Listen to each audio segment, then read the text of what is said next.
This Health Ranger Report Pandemic Podcast is brought to you by NaturalNews.com for uncensored reporting and HealthRangerStore.com for lab-tested preparedness supplies such as storable food, full-face medical masks, biostructured silver first aid gel, and iodine, only while supplies last.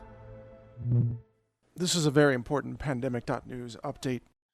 Mike Adams, the Health Ranger here. I've finished a software model that tells us where we're going in America if we don't have, essentially, medical martial law.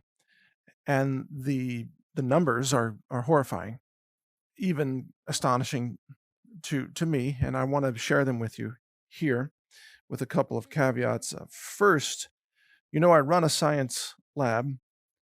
I'm a published scientist. It's an ISO accredited laboratory. I do science-based math all the time, every day. It's part of my job. I do multiple mass spec instruments and analysis of contaminants for food and soils and water and so on. And I'm pretty good with math. And so I don't claim that this model is perfect. It will have to be adjusted. And it is only a theoretical model, not a prediction. So what I'm going to share with you here is where this takes us if nothing changes. In other words, if we don't have any travel restrictions, if air traffic continues like it is now, and if road traffic continues, if people continue to share public spaces and so on, it's bad. It's very bad. By July 4th, again, in this theoretical model, not a prediction because I think something will happen to stop this before then. But I just have to put that disclaimer in there. But if we don't stop it, if we do nothing to stop it by July 4th, according to this model, we have 1.7 million people dead in America. And in this model, we have, by that day, on July 4th, we have 26 million people infected. And we have 7 million people who have recovered by that time. And we have, my goodness, we have over 100,000 deaths that day. But again, we won't get there. We won't get there because something will have to be done before then. Let me just explain sort of where this goes.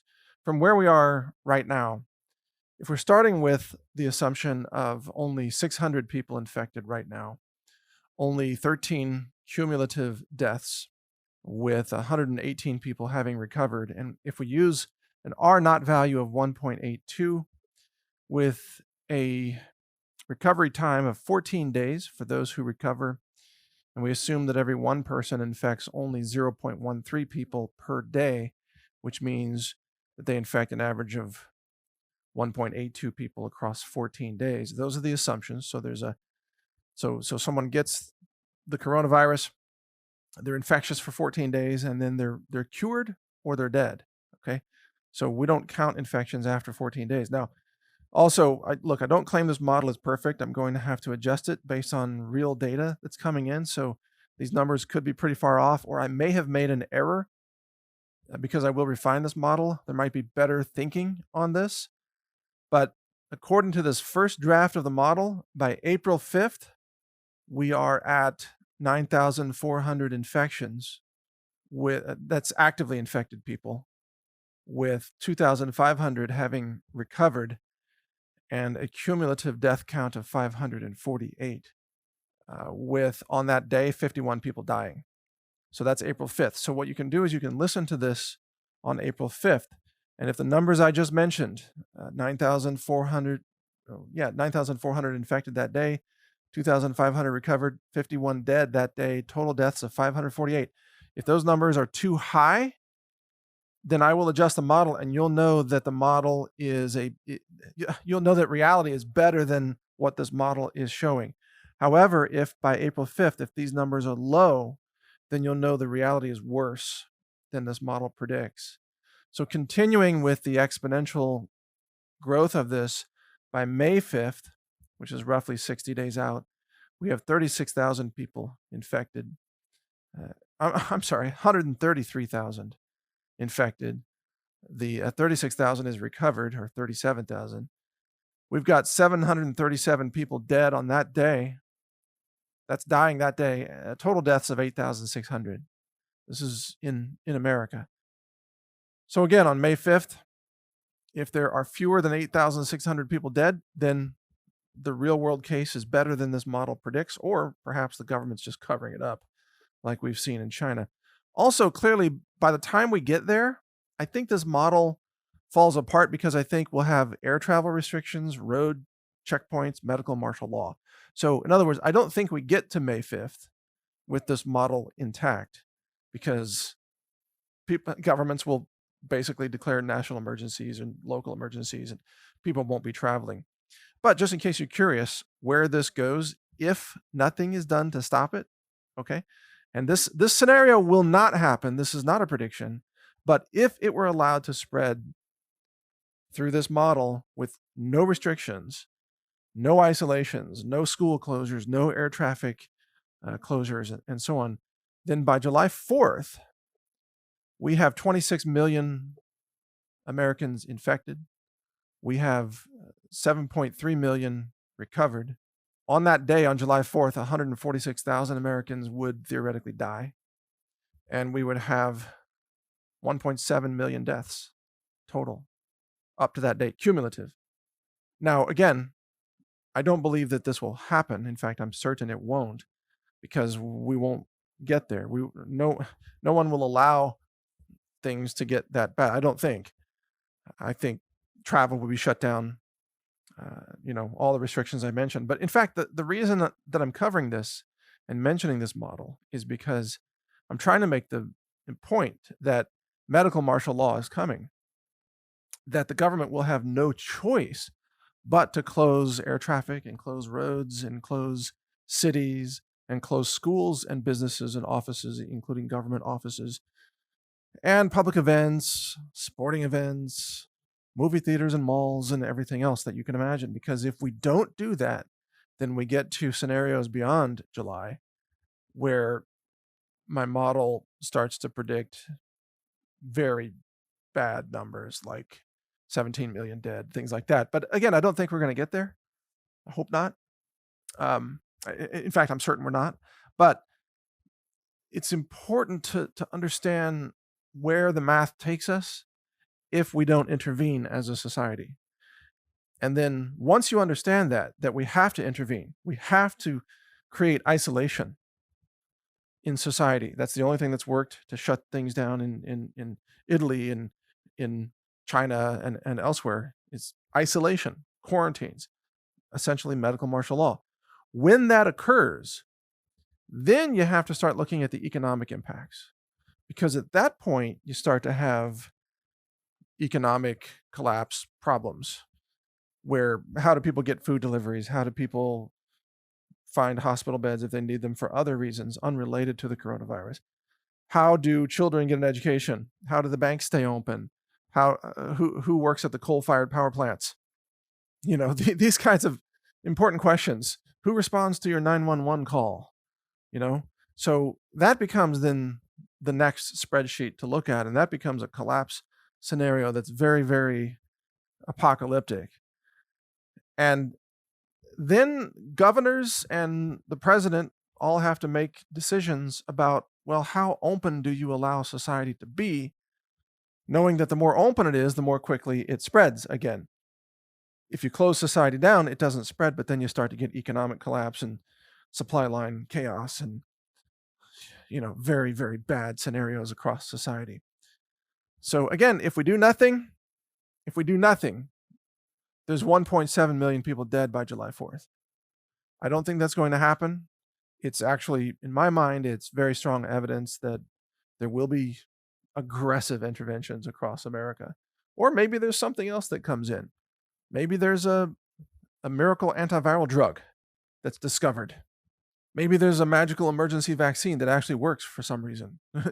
We have to consider these possibilities of a white swan that counteracts the black swan, you could say. So maybe there's a white swan that shows up. It's like everything's magical and good and awesome. But I doubt it. I think we have to plan for reality. And the reality is this gets very, very bad unless we take aggressive medical martial law type of actions. And also, we need to be, in my opinion, the president should be telling people, take vitamin D, vitamin C, take antiviral herbs. We need to be teaching people to buy masks that are good, not the N95, which is mostly crap, but something better than N95, and wear gloves and use sanitizers and stop, kissing strangers when you meet them. And does anybody do that anymore? Well, I know they certainly do that in other cultures around the world, parts of Europe and South America and so on, the Middle East. But just stop all the close body contact with strangers, and you're going to have to stop the social events and days wandering around the mall and all these other things. Oh, and commuters are going to have to stop commuting. You're going to have to stop riding in Ubers and taking trains and railways and subways and airplanes and cruise ships and taxis and all these things. So basically, the only way to stop this is to shut down transportation, which shuts down society. So if you're not thinking about extreme preparedness for shortages of supplies, then you haven't yet looked at the reality of where this is going, because it starts slow. It starts really slow. It looks like nothing for the first 30 days. Even in this model, in 30 days, we only have 548 deaths cumulative. So you're thinking, it's not that bad. In 60 days, then you have cumulative deaths of 8,600. You're like, well, starting to get bigger, but it's still not that bad. And then in 90 days, you have 123,000 dead. Yeah, starting to get worrisome. And then in 120 days, you have 1.7 million dead. That's how this thing goes if it follows the math, which again, it won't follow it, because there will be efforts to stop this. So I wanted to share that with you, not to cause alarm, but to, in fact, help you understand where this is going and how short your time is remaining to prepare. Whatever you want to get done in America, you probably need to get it done, whether it's moving out of the city or acquiring something for your survival supplies or getting a family member to move in with you so you can take care of them, or whatever the case may be. You probably need to do that in less than 60 days, let's say, maybe less than 30, to be on the safe side. Time is running out. This thing explodes, and it's beyond containment. So again, just as a final disclaimer, I don't claim that this model is perfect. It's a first draft. It's going to have to be adjusted. I may have made mistakes in it, but usually I'm very good at math. I'm probably close to the right answer on this based on current data, but that's subject to change. So you can't argue with compounding exponential math, by the way. Yeah, it gets out of control very, very quickly. So stay informed, keep reading pandemic.news, and be prepared, because major travel restrictions and interventions are coming. Have no doubts about that. I can guarantee you 100% that is coming, because if you don't do that, then the country collapses. So that's coming. Thank you for listening. Mike Adams here, the Health Ranger. When it comes to prepping, you not only need good products that can help keep you alive, awake, aware, and nourished during difficult times, you also need products you can trust. At the Health Ranger store, we do extensive laboratory testing using an in-house lab that's ISO accredited. It's inspected, it's audited. It's a 2-year process to even get that accreditation. We use multiple mass spec instruments, state-of-the-art science. I'm a published science author as well, and a patent holder on several technologies, some of which we use variations of in our lab. The purpose of this lab is to help you make sure you get clean foods, superfoods, storable foods for emergency preparedness and survival use.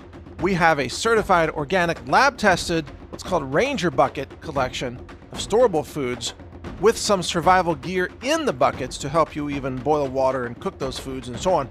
It's a fantastic product. We can barely keep it in stock even during normal times. In a crisis, we'll be wiped out of this product because it actually takes us a lot of time to make those products. But if they're in stock, you can get them now at healthrangerstore.com/prepwithmike. In fact, go to that URL, healthrangerstore.com/prepwithmike, and you'll see some of our survival and preparedness supplies, including iodine, colloidal silver products, and gel first aid products, storable foods, superfoods, medicinal herbs for first aid, and much more. We have a lot of products for you to help you be self-reliant, to be safe, to survive difficult circumstances, natural disasters, and all kinds of things. If you want to get prepared, do it with us at the Health Ranger store so that you know you're getting safe, clean, laboratory-verified preparedness foods, supplements, and other related products. Again, the URL is healthrangerstore.com/Prep with Mike. All one word, no spaces. Prep with Mike. I'm Mike Adams. Thank you for your support. Thank you for watching. If you want to support our mission, visit us at healthrangerstore.com for the world's largest selection of lab-verified superfood and nutritional products for healthy living. It's at healthrangerstore.com.